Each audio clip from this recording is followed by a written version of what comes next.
বেনামাজি হয়ে গেছেন। আপনি ঠকিয়েছেন কাকে? আপনি ঠকিয়েছেন আপনার বোনকে, আপনি ঠকিয়েছেন আপনার ভাইকে।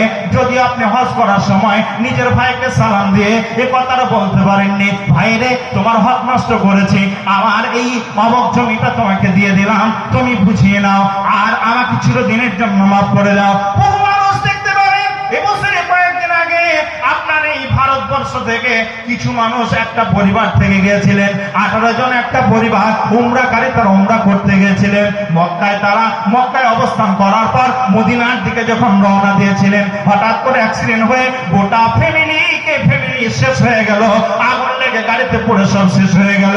মুসলমান কেউ জানি না আপনি হজ করতে যাচ্ছেন, ওখান থেকে ফিরবেন এর গ্যারান্টি নেই, নিঃশ্বাসের গ্যারান্টি নেই, 1 সেকেন্ডের নিঃশ্বাসের গ্যারান্টি নেই। আপনার নিঃশ্বাস চলছে, আপনি বেঁচে আছেন, বন্ধ হয়ে যাবে, আপনি মারা গেলেন, আপনার কোনো মূল্য থাকবে না।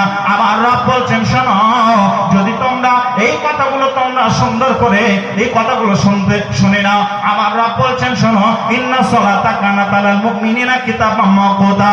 বিশ্বনবী বলেছেন ওয়ালা তাতরুকান্না সালাতান মাকতুবাতান মুতাআম্মিদান ফা ইন্না মান তারাকা সালাতান মাকতুবাতান মুতাআম্মিদান ফাকাদ বারিয়াত মিনহু যিম্মাতুল্লাহ। যদি তোমরা, আল্লাহ আর নবী বলছেন শোনো, যদি তোমরা নামাজকে ত্যাগ না করো, তাহলে আল্লাহ রাব্বুল আলামিন বলছেন নামাজ যদি জীবনে ছেড়ে না দাও আর তোমার নামাজটা যদি ওই নামাজ হয়, বিশ্বনবী বলেছেন যে নামাজটা আমি পড়তে বলেছি, নবী যেমন ভাবে নামাজ পড়েছেন, আল্লাহ নবী বলেছেন তোমরা ওই নামাজ পড়ো না যে নামাজ আমি পড়িনি, আমার জীবনে কোনদিন যে নামাজ ছিল না ওই নামাজ তোমরা পড়বে না। নামাজ পড়ো আমার মতো, সাল্লু কামা রাআইতুমুনি ইউসাল্লি, আমি যেভাবে নামাজ পড়েছি ওইভাবে আমার দেখা দেখি তোমরা নামাজ পড়ো, তাহলে তোমাদের নামাজটা কমপ্লিট হয়ে যাবে। মুসলমান ভাইরা, আমি আপনাদের সামনে যে কথাটা বলছিলাম, তাহলে আমাদেরকে নামাজি হতে হবে। আল্লাহ রাব্বুল আলামিন বলছেন যদি তোমরা নামাজি হয়ে যাও, নামাজ যদি জীবনে ত্যাগ না করো, নামাজ যদি ছেড়ে না দাও, তাহলে আল্লাহ তোমাদের জিম্মা নিয়ে নেবেন, তোমাদেরকে আল্লাহ তাআলা হিফাজত করবেন, সার্বিক হিফাজত আল্লাহ করবেন।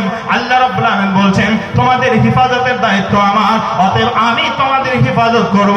কারণ আল্লাহ রাব্বুল আলামিন বলছেন পবিত্র কোরআনুল কারীম, আল্লাহ তাআলা বলেছেন সূরা কুরাইশে লিলাফি কুরাইশ ইলাফিহিম রিহলাতাশ শিতাই ওয়াস সাইফ ফালিয়াবুদু রাব্ব হাযাল বাইত, এই ঘরের মালিকের ইবাদত করো, অর্থাৎ আল্লাহর ইবাদত করো। ফালিয়াবুদু রাব্ব হাযাল বাইত আল্লাযী আত'আমাহুম মিন জু'ইন ওয়া আমানাহুম মিন খাউফ। গোটা পৃথিবীর সমস্ত সন্ত্রাসী এক জায়গায় হয়ে যদি ভয় দেখায়, মুসলমান তোমার কোনো ভয় নেই, কারণ মুসলমান ভয় করে না। মুসলমান সামনে গেলে পারে জান্নাতের সুঘ্রাণ তারা পায়। অতএব মুসলমান যে হবে, ঈমানদার মুমিন যে হবে, সে সামনে গেলে পারে জান্নাতের সুঘ্রাণ পাবে। এই জন্য শত শত সাহাবী রাসূলের জন্য জীবন দিয়েছেন, ইসলামের জন্য জীবন দিয়েছেন। তাদের একটাই শুধুমাত্র উদ্দেশ্য ছিল, তারা শুধুমাত্র জান্নাতের সুঘ্রাণটা পেয়ে গিয়েছিল। এই জন্য তারা পিছিয়ে আসেনি, সাহাবীরা সামনের দিকে গেছেন। মুসলমান আমরা তারই ওয়ারিস সন্তান, আমরা তাদেরই রক্তে মাংসে তৈরি হয়েছে, তাদের ওয়ারিসজাত সন্তান আমরা। অতএব আমরাও ওই সাহাবীদের মতো জীবন আমরা পৃথিবীতে যদি গড়তে পারি, আমাদের ভয়ভীতি পৃথিবীতে থাকবে না।